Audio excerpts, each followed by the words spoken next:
সুপ্রিয় দর্শক শ্রোতা, আসসালামু আলাইকুম। যে যেখানে আছেন ভালো থাকবেন সেটাই প্রত্যাশা করি। আজ একটি গুরুত্বপূর্ণ বিষয় নিয়ে আলোচনা করব। আলোচনাটা খুব সুখকর আলোচনা না, তবে আলোচনা হওয়া প্রয়োজন বলে আমি মনে করি। আলোচনার শিরোনামটা এরকম: শেখ হাসিনা কি সুরক্ষিত ছিলেন নাকি অরক্ষিত ছিলেন? এই বিষয়টা নিয়ে আলোচনা করব। আমার আলোচনার নির্যাস পেয়েছি আমি একজন বিদেশি সাংবাদিকের কাছ থেকে। ওই সাংবাদিক বিভিন্ন দেশের গোয়েন্দা সংস্থার সঙ্গে বিভিন্নভাবে কাজ করে থাকেন। এভাবে তার কাছ থেকে প্রাপ্ত তথ্যপত্রের ভিত্তিতে আমি একেবারে নির্যাস ততটুকু নিয়ে কথা বলতে চাই। বিস্তারিত আলাপ করা যাবে না এই ভিডিও কন্টেন্টসের মধ্য থেকে। তিনি আমাকে সিম্পলি বলেছেন যে prime minister Sheikh Hasina survive miraculously. এর বাংলা দাঁড়ায় অলৌকিকভাবে শেখ হাসিনা বেঁচে গেছেন। খুব স্বাভাবিকভাবে তার বেঁচে যাবার কথা ছিল না। এই সাংবাদিক কোনোভাবেই আওয়ামী লীগ পক্ষ অবলম্বী না, তবে একটা বিদেশি সংবাদ সংস্থায় কাজ করেন এবং এই সঙ্গত কারণেই তিনি বিদেশি কয়েকটা গোয়েন্দা সংস্থার সঙ্গে সম্পৃক্ত। এর একটি গোয়েন্দা সংস্থা পৃথিবীর অত্যন্ত পাওয়ারফুল গোয়েন্দা সংস্থা। সেখান থেকে বিভিন্ন সোর্স থেকে তার প্রাপ্ত যে তথ্য সেটা তিনি আমার সঙ্গে কিছু কিছু শেয়ার করেছেন। সেই কিছু কিছু শেয়ারের অংশটা নিয়ে আমি কথা বলতে চাচ্ছি।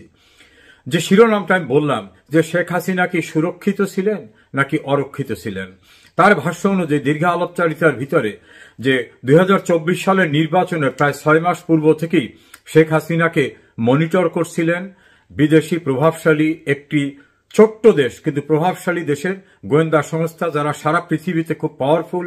তাদের শত্রু যে প্রান্তে থাকে সেই প্রান্তেই তারা আঘাত হানতে সক্ষম হন।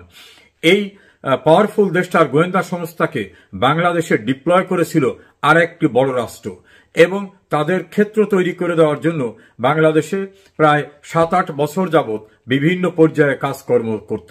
তাদের একটা দাপ্তরিক অফিস খোলা হয়েছিল। সেই অফিসটা ছিল একটা বিজনেস অফিসের নামে। এই বিজনেস অফিসটা সত্যি কিছু বিজনেসের কাজ করত, পোশাক রপ্তানি, অন্যান্য মাল আমদানি, ব্যাংক বিভিন্ন হিসাব নিকাশ করে একটা মাল্টি ন্যাশনাল কোম্পানি এবং তাদের চমৎকার একটা অফিস ছিল। তবে সেই অফিসের কাজকর্ম হতো গ্রাউন্ড ফ্লোরে, আর উপরের ফ্লোরগুলো বিভিন্ন গুরুত্বপূর্ণ ব্যক্তিত্বের আসা যাওয়া এবং বিভিন্ন সময় তারা ডিপ্লোম্যাটিক যে ক্লাব সেই ক্লাবে বসতেন। তবে ক্লাবে তাদের খুব আলাপ আলোচনা হতো না। যেসব বিষয়গুলো নিয়ে আমার কাছে জানতে চেয়েছেন যে শেখ হাসিনা কতটা সুরক্ষিত ছিলেন, প্রথম কথা তিনি বলছেন শেখ হাসিনা প্রতি মুহূর্তে তার ঘনিষ্ঠ মন্ত্রী, দলীয় কর্মী এবং অন্যান্য যারা ঘনিষ্ঠ ব্যক্তিবর্গ প্রশাসনের তাদের সঙ্গে কথা বলতেন। সেই সমস্ত কথাগুলি মনিটর হতো। এই মনিটরিং এর ক্ষেত্রে সবচেয়ে গুরুত্বপূর্ণ জায়গা ছিল টেলিকমিউনিকেশন মনিটরিং সেন্টার। এই মনিটরিং সেন্টারে অতি সূক্ষ্ম কিন্তু হাই পাওয়ার টেকনোলজি সম্পন্ন চিপস তাদের লাগানো ছিল। পরে শেখ হাসিনা এবং তার ঘনিষ্ঠ মন্ত্রী, এমপি, দলীয় নেতা বা প্রশাসনের লোক, এমনকি তার আত্মীয় স্বজনের সঙ্গে তার যত প্রকারের কথা হতো সমস্ত কথাগুলোকে তারা মনিটর করতেন এবং সেগুলো রেকর্ড হয়ে যেত। আর বাংলাদেশের টেলিকমিউনিকেশন মনিটরিং সেন্টার এমন সূক্ষ্ম প্রযুক্তিকে কোনোভাবেই কখনো মনিটর করতে পারেননি। মাঝে মধ্যে ছোট ছোট সাউন্ড হলেও তারা ধরে নিয়েছেন যে এখানকার যে মেশিন সেই মেশিনের কর্মকাণ্ডের সাউন্ড। এবং এই ক্ষেত্রে ওই অফিসে ডিপ্লয় করা হয়েছিল খুবই এক্সপার্ট টেকনিক্যাল একাধিক স্টাফকে, যে স্টাফগুলি কখনোই আওয়ামী লীগের রাজনীতি করে না, কিন্তু দৃশ্যমানভাবে তারা আওয়ামী লীগের টেলিকমিউনিকেশন, শ্রমিক ইউনিয়ন, অন্যান্য ইউনিয়নের কর্মকর্তা হিসাবে বিভিন্ন সময় আবির্ভূত হয়েছেন এবং একাধিক অফিসার সেখানে ডিপ্লয় করা ছিল। কখনোই তারা এই বিষয়টা কাজ করতে পারেননি।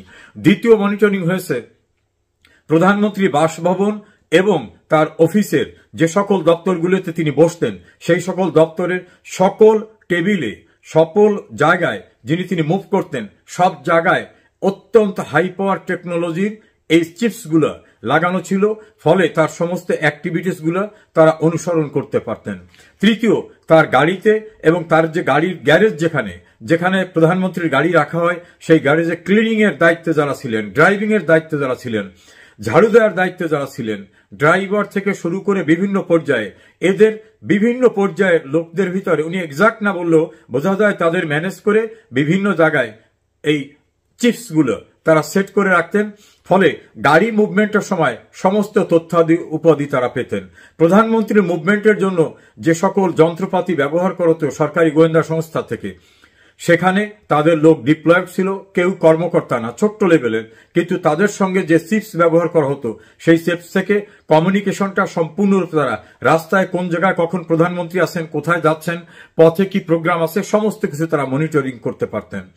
প্রধানমন্ত্রীর নিজ কার্যালয়ে যে ফাইলগুলো ব্যবহার করত, অর্থাৎ হার্ড যে ফাইলের ভিতর তাকে পেপার দিয়ে ফাইলটা তার সঙ্গে উপস্থাপন করা হতো, এই হার্ড ফাইলগুলোর ভিতরে সূক্ষ্ম পেপারের একেবারে দৃশ্যমান হবে না এমন চিপস ব্যবহার করা হতো, তার টেবিল চেয়ার থেকে শুরু করে।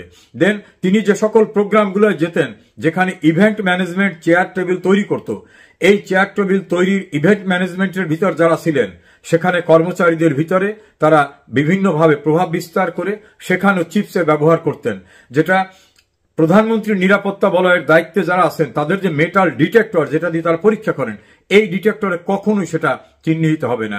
মাঝে মধ্যে ন্যূনতম সাউন্ড হলে তারা ধরে নিতেন যে এটা টেকনিক্যাল ডিফিকাল্টিস। এভাবে প্রধানমন্ত্রীর নিজ বাসভবন, তার অফিস, সংসদীয় অফিস, সংসদের যে চেয়ারে তিনি বসতেন, এবং তার যে বাড়ি টুঙ্গিপাড়া এবং 32 নম্বর বঙ্গবন্ধু ভবন, এর সর্বত্র হাইলি টেকনোলজির দ্বারা সম্পূর্ণরূপে কাভার করে ফেলেছিল এই গোয়েন্দা সংস্থাটা, যাতে তার অ্যাক্টিভিটিস, তার আলাপ আলোচনা পাওয়া যায়। ফলে পলিটিক্যালি উনি কোন ডিসিশন নিতে যাচ্ছেন, কি কি করবেন, সেই বিষয়গুলো তারা টাইম টু টাইম মনিটর করে তাদের বিকল্প ব্যবস্থা করত। আর তাদের এই বিকল্প ব্যবস্থা মনিটরিং এর জন্য হাই লেভেল টেকনোলজির যে অফিসটি, সেটা বললাম যে একটা ব্যবসায়ী অফিস, মাল্টি ন্যাশনাল কোম্পানি, 3-4টা দেশের মিলে একটা কোম্পানির অফিস হিসাবে এটাকে তৈরি করা হয়েছিল বাড়িধারায়। সবাই জানতো বিদেশিদের ব্যবসায়ী অফিস, কিন্তু 5 অক্টোবরের পরে 5 দিন পরে সেই অফিসটির সমস্ত মালামাল তারা পুড়িয়ে ডিস্ট্রয় করে দিয়ে চলে যায়। ওই কোম্পানির এখন সেখানে কোনো সাইনবোর্ড পর্যন্ত নাই, কোনো কর্মচারীও সেখানে নাই। যদি কেউ বাইরে আউটসোর্সিং এর কাজ করত, তারা সেখানে গিয়ে দেখে এই অফিসের কোনো কিছু নাই। এরপরে যে সবচেয়ে গুরুত্বপূর্ণ বিষয়টি, প্রধানমন্ত্রীর নিরাপত্তা বলয়ের জন্য যারা কাজ করেন, স্পেশাল সিকিউরিটি ফোর্স SSF, আলাদা একটা পুলিশ বাহিনী, DGFI এর যারা কর্মকর্তা এবং ফোর্স, NSI এর এবং পুলিশের স্পেশাল ব্রাঞ্চের, এর ভিতরে তারা দীর্ঘদিন চেষ্টা করে তাদের মনোনীত লোককে ডিপ্লয় করাতে সক্ষম হয়েছিলেন। এই ডিপ্লয়িং এর জন্য তারা রিকমেন্ড করাইছেন আওয়ামী লীগের গুরুত্বপূর্ণ নেতা, প্রশাসনের গুরুত্বপূর্ণ ব্যক্তিদের দিয়ে। তারাও হয়তো বুঝতে পারেন নাই যে আমি কাকে অনুরোধ করতেছি। এভাবে অনেক বিশ্বস্ততার জায়গাগুলিতে পিয়ন থেকে শুরু করে constable officer, field officer, reporting officer, এরকম ভাবে তৈরি করা তাদের লোকগুলি ঘিরে ছিল সর্বত্র। দেন তার নিরাপত্তার দায়িত্বে যারা ছিলেন, একেবারে গেট থেকে গণভবন, প্রধানমন্ত্রীর কার্যালয় সহ সকল গেটে গভীর রাতে গেটটি যিনি তার বাসার বন্ধ করে দিতেন, সেই বন্ধের সময়ও চেকিং হতো যে অ্যাক্টিভিটিসটা কি হচ্ছে।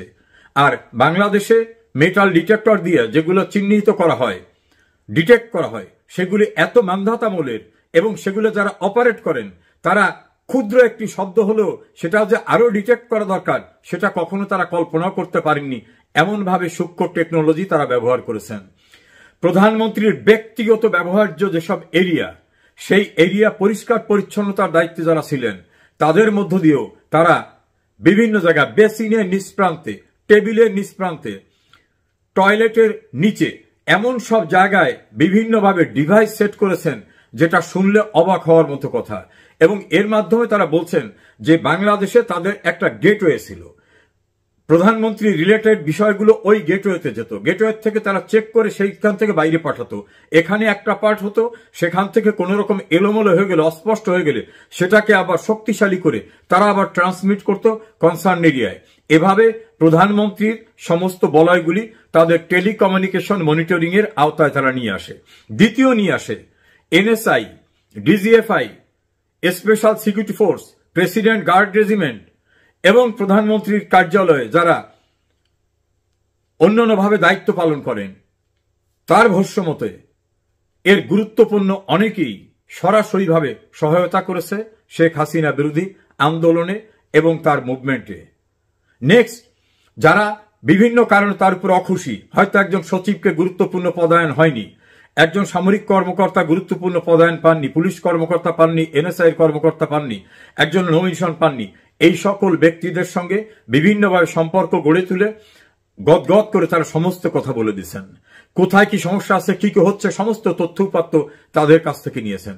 এবং তাদের কাছ থেকে যে তথ্য উপাত্ত নিয়েছেন, তারা হয়তো কল্পনাও করেনি যে তার যে কথোপকথন, এই সমস্ত কথোপকথনটা যিনি কথোপকথন করছেন তিনি নিজেকে হয়তো পরিচয় দিচ্ছেন ইন্ডিয়ান একটা বিশেষ সংস্থার, রাশিয়ান বিশেষ সংস্থার, আমেরিকার বিশেষ সংস্থার, অথবা অমুক দেশের তিনি বাংলাদেশের এজেন্ট। বিভিন্নভাবে সব কথোপকথনগুলো তিনি রেকর্ড করে নিয়েছেন এবং তার প্রতিপক্ষ যারা, তারা আবার কি বলে সেই বিষয়গুলো তারা তথ্য উপাত্ত সেখান থেকে সংগ্রহ করেছেন। প্রধানমন্ত্রীর বিভিন্ন দপ্তরে, সেনাবাহিনীতে, ডিজিএফআই, এনএসআই, পুলিশে যারা বিভিন্ন সময় কাজ করে রিটায়ার্ড হয়ে গেছেন, তাদের সঙ্গে সখ্যতা গড়ে তুলে সেখান থেকে তথ্য উপাত্ত সংগ্রহ করেছেন। যে সকল মন্ত্রী এমপিরাও নানাভাবে কষ্ট পেয়েছেন বলে মনে করেন, সেই ব্যক্তিদের কাছ থেকেও তথ্য উপাত্ত তারা সংগ্রহ করেছেন। আর প্রধানমন্ত্রীর কার্যালয়ে ফুল টাইম নিরাপত্তার দায়িত্বে যারা ছিলেন, সেখানে সুকৌশলে তাদের লোককে তারা প্রবেশ করিয়েছিলেন। এবং তার ভাষ্যমতে 5 আগস্টের প্রায় 2 সপ্তাহ পূর্বে স্নাইপার গণভবনে প্রবেশ করেছিল। এই স্নাইপার দিয়ে প্রতি মুহূর্তে দূর দূরান্তে সবকিছু মনিটর করা হতো এবং সেই মনিটরিং যে রেকর্ডটা, সেই রেকর্ডটা আবার কনসার্ন যারা ডিপ্লয় করেছে তাদের কাছে চলে যেত। এভাবে গণভবনটাকে, প্রধানমন্ত্রীর কার্যালয়কে এবং তিনি যেখানে প্রোগ্রাম করবেন সবটাকে মনিটর করা শুরু হলো নির্বাচনের 6 মাস পূর্ব থেকে, এবং নির্বাচনের পরে বেপরোয়াভাবে এই কাজগুলি করেছে। আর পলিটিক্যাল এরিনার লোকরা যাতে ঘনিষ্ঠ হতে না পারে সেজন্য সুকৌশলে প্রশাসনের বিভিন্ন বাহিনীর তাদেরকে প্রাধান্য যাতে থাকে সেজন্য তাদেরকে উদ্বুদ্ধ করা হয়েছে। আর একটি কথা তিনি বললেন, যে সকল কর্মকর্তারা বিদেশে ট্রেনিং এ যেতেন, পুলিশ, র্যাব, আর্মি, প্রশাসনের, তারা বিদেশে যাওয়ার পরে মনিটর করা হতো কে কোন দেশে যাচ্ছেন। সেখানে তাদের সঙ্গে কথা হতো, তাদের অনেককে সেখানে ম্যানেজ করা হতো, তাদের বড় বড় গিফট করে দেওয়া হতো, যে গিফট অস্বাভাবিক গিফট। সেই গিফটের মধ্য থেকে তাদের কাছ থেকে কি অবস্থা সরকারের, কেমন চলছে, দরদের সঙ্গে মানে পক্ষাশ্রিত অবস্থায় নিয়ে কথা বলে সমস্ত তথ্য উপাত্ত উদ্ধার করা হতো। আর ধীরে ধীরে তাদের সঙ্গে রিলেশন করে তারা দেশে ফিরে আসার পরেও তাদের সঙ্গে কথোপকথনের ভিতর থেকে তথ্য উপাত্ত নিতেন। ছাত্র সংগঠনের ভিতরে একই কায়দায় দীর্ঘদিন ধরে এন্ট্রি আওয়ামী লীগ এর লোকদের ঢুকিয়ে দেওয়া হয়। একইভাবে প্রশাসনে, সিভিল অ্যাডমিনিস্ট্রেশনে, প্রধানমন্ত্রীর কার্যালয়ে, ডিজিএফআই এ, এনএসআই এ, স্পেশাল ব্রাঞ্চে এবং অন্যান্য জায়গায় এভাবে তারা তাদের লোককে সুকৌশলে ঢুকিয়ে দেয়। আমাকে প্রশ্ন করলেন যে আপনারা জানেন শেখ হাসিনার সময় যারা খুব গুরুত্বপূর্ণভাবে স্পেশাল ব্রাঞ্চের যে চিফ ছিলেন, তার আশপাশে যে সকল কর্মকর্তারা ছিলেন তারা এখন কি অবস্থায় আছেন? আমি বললাম নিশ্চয়ই খারাপ অবস্থায়। বলে না, অনেকেই খারাপ অবস্থা নাই। সেনাবাহিনীর ভিতরে অনেকেই খারাপ অবস্থা নাই, অনেকে নানা কারণে রিটায়ারমেন্টে পাঠানো হলেও তাদেরকে বিভিন্ন জায়গায় প্রোভাইড করা হবে বা প্রোভাইড করা হচ্ছে। এভাবে রাজনীতিতেও যে সকল ব্যক্তিরা বিভিন্ন রকম দূরবর্তী দৃষ্টি দেখে কর্মকাণ্ডে যেতে পারত, তাদের সম্পর্কে বিষিয়ে তোলার মতো বিভিন্ন রকম মেরুকরণে কাজ করত এই যে একটা মেটিকুলাস প্রোগ্রাম যারা করেছেন তাদের ভিতর থেকে। ফলে প্রধানমন্ত্রীকে তারা অনেকটা ডিপেন্ডেন্ট করে ফেলছিল প্রশাসনের উপরে এবং বিভিন্ন বাহিনীর উপরে। এই বাহিনীর যারা শীর্ষস্থানীয় কর্মকর্তা, আমাকে যিনি কথা বলেছেন তার ভাষ্য অনুযায়ী এদের 90% প্রধানমন্ত্রী শেখ হাসিনার লোক ছিলেন না। এমনকি শেখ হাসিনা বাংলাদেশ থেকে বেরিয়ে যেতে পারবেন নির্বিঘ্নে, এটাও যারা মেটিকুলাস ডিজাইন করেছিল তারা এটা কল্পনাও করেননি। শেখ হাসিনাকে কোনোভাবেই দেশের বাইরে যেতে দেওয়া হবে না, তাকে ক্ষমতা থেকে এবং সহজ সরল ভাষায় বলা যায় দুনিয়া থেকে সরিয়ে দেওয়া হবে। আর তিনি সরে দেওয়ার পর কে কি করছে এটা তো জানার বিষয় না, এমন পরিকল্পনা ছিল। সে কারণে তিনি রিপিটেডলি বলছেন যে survival of Sheikh Hasina was meticulous and by the blessing of creator. তার ভাষায় ক্রিয়েটর, আমি বলবো যে আল্লাহর রহমতে অলৌকিকভাবে শেখ হাসিনা বেঁচে গেছেন। আর একটা জিনিস তিনি বললেন যে উনি দীর্ঘদিন ক্ষমতায় থাকায় ওনার নিরাপত্তা বলয়, বিশেষ করে রাজনৈতিক নিরাপত্তা, প্রশাসনিক নিরাপত্তা, বিভিন্ন বাহিনী নিরাপত্তা, এগুলাকে উনি ছেড়ে দিয়েছিলেন। কোনো বিশেষ কেয়ারিং হয়নি, পরীক্ষা নিরীক্ষা হয়নি যে লোকটি বিদেশে যাচ্ছে তার সঙ্গে কার কথা হয়, ওনার সিকিউরিটির দায়িত্বে যারা আছে ওর টেলিফোনে কোথায় কার সঙ্গে কথা হয় সেগুলো কি কখনো মনিটর হয়েছে? ওনার অফিসে গুরুত্বপূর্ণ পদে সিভিলে যারা আছে তার ফ্যামিলি মেম্বাররা তাদের টেলিফোনে কার সঙ্গে কথা বলেন, তার বাসায় কারা বেড়াতে আসেন, তারা কার বাসায় যান সেখানে কি আলাপ আলোচনা হয়, তাদের কি মাইক্রোস্কোপিক ওয়েতে খেয়াল করা হতো? উনি বিশ্বাস করেছেন, বিশ্বাসের উপর রেখেছেন। এই বিশ্বাসীরাই যখন ঘাতকের ভূমিকা অবতীর্ণ হয় তখনই কিন্তু তাদেরকে বলা হয় বিশ্বাসঘাতক। তার ভাষ্যমতে শেখ হাসিনা অলৌকিকভাবে বেঁচে গেছেন। আর যদি আধা ঘন্টা দেরি হতো তাহলে যে হেলিকপ্টারে উনি উড্ডয়ন করেছিলেন সেই হেলিকপ্টারও ভূপাতিত হয়ে যেতে পারত, এটাই স্বাভাবিক ছিল। আর স্নাইপার নিয়ে যারা ছিল তারা স্নাইপার দিয়ে শুধু ছবি তোলার জন্য ছিল না, স্নাইপারের মাধ্যমে তারা কাজ করার জন্য ট্রেইনড আপ ছিল। এবং এই স্নাইপার গণভবনে প্রবেশ করেছে 5 তারিখে না, তার পূর্বেই গণভবনের ভিতরেই ছিল এবং সর্বত্রই তারা বিরাজমান ছিল। এই ভিতরে ঢুকে সবার সঙ্গে মিশে শেখ হাসিনার আস্থা অর্জন করে উনি বললেন যে ওনার ফাদারের হিস্ট্রিতে দেখা যায় তিনিও যাদেরকে বিশ্বাস করতেন শতভাগ বিশ্বাস করতেন, কিন্তু একটু দায়িত্বশীল জায়গায় যাওয়ার পরে যে এই বিশ্বাসী লোকগুলোকে যে মনিটর করতে হয়, স্তরে স্তরে তাদেরও যে পরীক্ষা করতে হয়, সেই পরীক্ষা নিরীক্ষা কি তাদের হতো? ওনার যারা ডিউটি করতেন গতানুগতিকভাবে তারাই ডিউটি করে গেছেন, তাদের কি পরিবর্তন করা হয়েছে? নিত্য নতুন লোক আনা হয়েছে, সেই লোকদের পরীক্ষা করা হয়েছে, তাদের ব্যাকগ্রাউন্ড কি এগুলো পরীক্ষা করা হয়েছে? সবকিছু মিলে তিনি আরো কিছু ভয়ঙ্কর কথা বললেন। সেই কথাগুলি পাবলিকলি বলা সুখকর হবে না, সে কারণে বললাম না। তবে তার বক্তব্য রাজনৈতিকভাবে তিনি নির্ভরশীল হয়ে পড়েন নাই অনেকের উপরে। তিনি যাদের উপর নির্ভর করছেন তারাও অনেকে সেই রকম যোগ্যতা ছিল কিনা, অথবা তারাও বিরক্ত ছিল কিনা, অথবা তাদের দূরদৃষ্টি ছিল কিনা। প্রশাসনে যাদের উপর নির্ভর করেছিলেন তারা সুকৌশলে বিরাজনীতিকরণের দিকে যে তাদের মধ্য দিয়ে সবকিছু হোক এরকম চিন্তা চেতনা করছেন। বিভিন্ন বাহিনীর কর্মকর্তারা এমনকি ডিজিএফআই এবং এনএসআই এর ব্যাপারে সুনির্দিষ্ট করে বলছেন সেখানে টপ লেভেলে যারা ছিলেন এর অধিকাংশ ছিলেন এন্টি শেখ হাসিনা সেন্টিমেন্টের লোক, কিন্তু তারা তীব্রভাবে আওয়ামী লীগ করে সেখানে অবস্থান টিকিয়ে রেখেছিলেন এবং তাদের রিকমেন্ড কাদের দিয়ে করানো হবে সে ব্যবস্থাও করানো হয়েছিল। এভাবে তার ভাষ্য অনুযায়ী শেখ হাসিনা কার্যত সুরক্ষিত ছিলেন না, রাজনীতিতে না, প্রশাসনে না, ল এনফোর্সমেন্টে না, বিভিন্ন বাহিনীতেও না। তিনি ছিলেন সম্পূর্ণরূপে অরক্ষিত। তবে কোনো না কোনো কারণে তিনি অলৌকিকভাবে বেঁচে গেছেন।